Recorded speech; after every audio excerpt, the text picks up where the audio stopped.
ఇప్పుడైనా చెప్పండి మీ బాగా అభిమానించే యాక్టర్ కానీ యాక్ట్రెస్ కానీ. సూర్యకాంతమ్మ గారు, ఆవిడ్ని ఆరాధిస్తాను. అంత గొప్ప ఆర్టిస్ట్. ఆవిడ నటించదు, జీవిస్తుంటుంది. మన ఇంట్లో ఉంటుంది మా క్యారెక్టర్ అనుకుంటాం. అంత జీవిస్తుంది అన్నమాట. ఆ మాట్లాడే తీరు, ఆ పక్క వాళ్ళు మాట్లాడుతుంటే దానికి రియాక్ట్ అయిపోవటం, తెలుసులే అమ్మ అని ఇట్లాంటివన్నీ ఎంత న్యాచురల్. అంటే ఆవిడ నటిస్తూ ఉందని అంటే ఆర్టిస్ట్గా వచ్చిన ఆవిడే మొదటి నుంచి. కాకినాడ దగ్గర ఊరట. ఏంటి అసలు ఆర్టిస్ట్ ఏంటి, ప్రపంచంలో లేరండి అంత ఫాస్టెస్ట్ డైలాగ్ చెప్పే ఆర్టిస్ట్. స్పీడ్ చక్క చెప్పేస్తుంది, తడుముకోదు, వెతుక్కోదు. ఎలా కావాలంటే కొట్టాలంటే పెట్టా కొట్టేస్తుంది. నిజంగా కొట్టేసేవాళ్ళ సరదా అలా అనిపిస్తుంది. అలా అనిపిస్తుంది బాగా.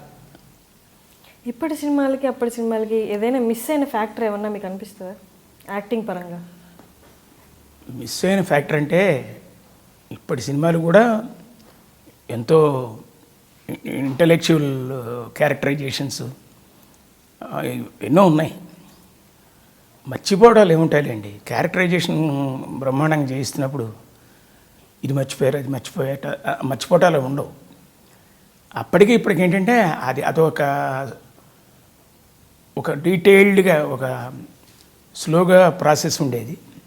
ఇప్పుడు ఎంతో గగనం వేగం. ఈ వేగం కావాల్సిన సంబంధించిన వేగం లేకపోతే చూడలేరు.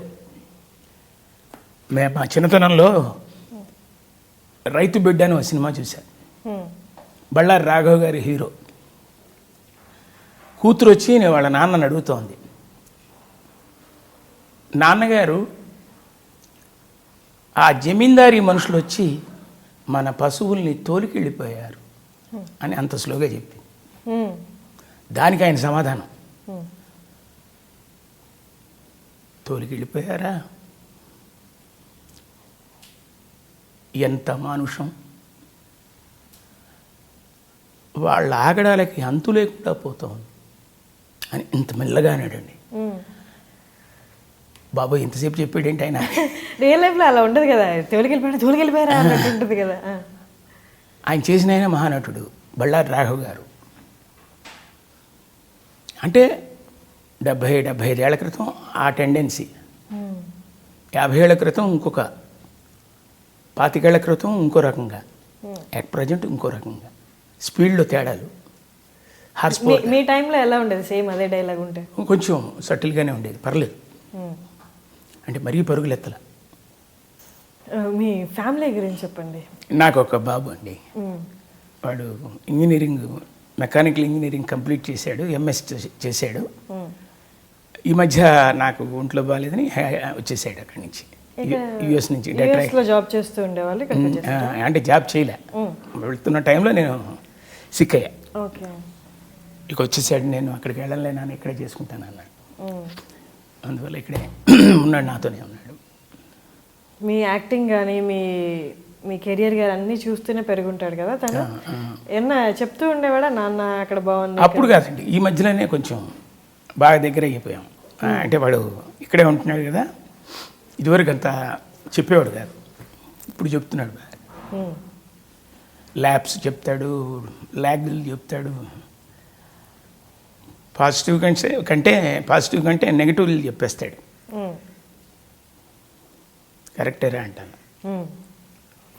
మనం ఒప్పుకోవాలి. మనం మీరు అప్పుడు చేసిన పాత్రలు కానీ, అహనా పెళ్ళంటాలో పాత్ర కానీ, చాలా పాత్రలు ఇప్పుడు మిమిక్రీ చేసి చూపిస్తూ ఉంటారు చాలామంది ఆర్టిస్టులు. మీకేమనిపిస్తుంటుంది అది చేస్తుంటే? నేను ఇండస్ట్రీలోకి వచ్చిన కొద్ది ఏళ్ల వరకు నన్ను ఎవరు ఇమిటేట్ చేసేవాళ్ళు కాదు. ఓహో, ఇమిటేషన్కి దొరకనంత వాయిస్ ఏమో అది అనుకునేవాడిని. ఈ మధ్య ఇమిటేషన్ రాజు అని హైదరాబాద్లో ఉంటున్నాడు కుర్రాడు.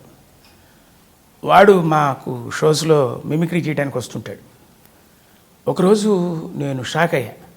వాడు నన్ను ఇమిటేట్ చేస్తాం మొదలుపెట్టాడు స్టేజ్ మీద. పర్ఫెక్ట్. అంటే ఇమిటేషన్కి నేను దొరకనేమో అని నేను అనుకుంటుంటే అతను చేసి చూపించాడు. షాకు.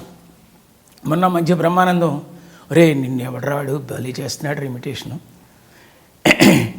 వాడి పేరు రాజు అంట, ఎంత బాగా చేశాడు రా అన్నాడు. అతను అన్నాడంటే బ్రహ్మానందం మిమిక్రీ ఆర్టిస్ట్, తను ఒప్పుకున్నాడంటే ఇంకా అల్టిమేట్ అనమాట.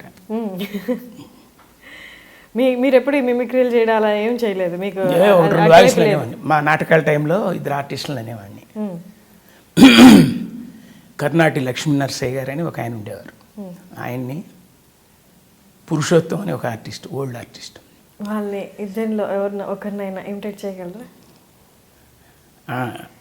అంటే ఆ ఆర్టిస్ట్ మీకు తెలుసుంటే బాగా ఎంజాయ్ చేస్తారు, అది నేను ఆలోచిస్తున్నా, అంతకంటే ఇంకేం లేదు. ఒకసారి చేయండి, మేము గూగుల్లో తీసుకుంటాం. ఆయన్ని సెర్చ్ చేస్తారా? ఉంటే అప్పట్లో వాళ్ళు ఉంటే. ఇప్పటికీ ఉన్నాడు ఆయన, 90 అంటే వాళ్ళ వీడియోస్ ఉంటాయి, ఉంటాయా? అది చూడాలి, ఆ కలెక్షన్ ఉంటే ఓకే. అంటే ఆయన గనక ఈ క్యారెక్టర్ చేస్తే ఎలా మాట్లాడతాడని మేము అనుకునేవాళ్ళం. పరమేశ్వరుడు నొసంగిన పాశుపతాస్త్రం చే పార్థుడు గాంధీవమును ఎక్కుపెట్టినన్నాడు పితామహుడు. ఇది ఒక పౌరాణిక సినిమాలోని డైలాగ్. ఇది ఆయన చెప్తే ఎలా ఉంటుందని మేము సరదా జోకులు వేసుకునేవాళ్ళం. ఆయన వాయిస్ కొంచెం పెడసరంగా ఉంటుంది. పెడసరం అంటే ఆహా అని ఈ టైప్లో ఉంటుంది. ఆయన చెప్తే ఎలా ఉంటుందని మేము ట్రై చేసాం. ఒకసారి నేను చెప్తుండగానే ఆయన పక్కన విని బయటకు వచ్చి ఇది నేను కాదు అన్నాడు ఆయన. మీరు చూసుకోలేదు ఆయన వెనక? ఏమో ఎప్పుడు వచ్చాడు ఎవడు తెలుసు. పరమేశ్వరుడు నొసంగిన పాశుపతాస్త్రం చే పార్థుడు గాంధీవం నెక్కబట్టి అని ఉంటుంది. వెటకారానికి అట్లా ఉంటుంది. కర్ణుని తలదుర్మినన్నాడు పితామహ పితృదేవుల సమక్షమున పాంచాలి అవమానపరిచిన అని అట్లా ఆయన వంకర్లు వెటకారాలు అన్నీ చేస్తే ఆయన ఉన్నట్టుండి తెర వెనక నుంచి ఇట్లా వచ్చి ఇది నేను కాదు అన్నాడు. ఒక్కసారి కంగారు పడ్డా. అదే ఏదో ప్రయత్నం చేశాం కానీ కాస్త అంటే మళ్ళీ వాళ్ళు ఫీల్ అవుతారు కదా, వాళ్ళని హర్ట్ చేయకూడదు. ఇలాంటి అన్నీ చేస్తుండేవాళ్ళం. నాటకాలు వేస్తూ ఒక్కొక్క ఆర్టిస్ట్ చేసే తీరు అంతా మేము యాక్ట్ చేసేవాళ్ళం, జోకులు వేసుకునేవాళ్ళం. మీకు ఇప్పుడు దాకా చేసిన క్యారెక్టర్లో కానీ, స్టార్టింగ్లో కానీ, మధ్యలో కానీ కొంచెం టఫ్గా అనిపించిన క్యారెక్టర్లు ఏమైనా ఉన్నాయా? అంటే కష్టం అంటే బైహార్ట్ చేస్తాం కదా, బైహార్ట్ చేసేటప్పుడు కొంచెం అనిపిస్తాయి. ఇది పూర్తిగా మనం చెప్పగలమో లేదో, మన మెమరీ సరిపోతుందో లేదో, అవి ఉన్నాయి. చిన్న డౌట్ పడడం, భయం పడటం, 1-2 సార్లు రిహార్సల్స్ చేసి కొంచెం పర్లేదు. దాసరి గారితో, ఎస్వి కృష్ణారెడ్డి గారితో యాక్ట్ చేయడం అలా ఎలా ఉండేది? ఈజీ ఎలా ఉండేది వాళ్ళతో మీకు? అయ్యో, దాసరి గారు ఆయన సినిమాలు, చాలా సినిమాలు, వెంకన్న బాబు అనే సినిమా, ఇలాంటివన్నీ ఆ సినిమాలు, ఇక సూర్యగాడు, ఇంకా చేసిన ఆయన మెయిన్గా చేసిన సినిమాలు కూడా మేస్త్రి, చాలా ఉన్నాయి. అలా షూటింగ్ టైంలో టేక్లు ఎక్కువ తీసుకోవడం కానీ అలా ఏమైనా జరిగేవా? అంటే వాళ్ళు ఎలా రియాక్ట్ అయ్యేవాళ్ళు, ఎట్లా ఉండేది అసలు? లేదు. ఇంకోటి జరిగింది ఏంటంటే, అప్పటికి ఇప్పటికీ వచ్చిన మార్పుల్లో పేజెస్ డైలాగులు చెప్పడం అనేది తగ్గింది. అప్పట్లో చాలా లెంత్తో డైలాగ్ చెప్పేవాడు, చాలా లెంత్లు ఉండే. ఆ లెంత్లోకి సంబంధించి ఒక్కొక్క ఆర్టిస్ట్ రియాక్షన్ తీసుకోవటం అన్నీ ఉండేవి, ఎక్స్ప్రెషన్ తీసుకోవటం. అప్పటికి ఇప్పటికీ ఎంత మార్పులు అంటే, ఇప్పుడు సింపుల్ డైలాగ్స్, చాలా లెంత్తో చెప్పేంత డైలాగులు లేవు, ఇప్పుడు తగ్గిపోయినాయి. అంటే న్యాచురల్ స్కూల్ వచ్చేసింది.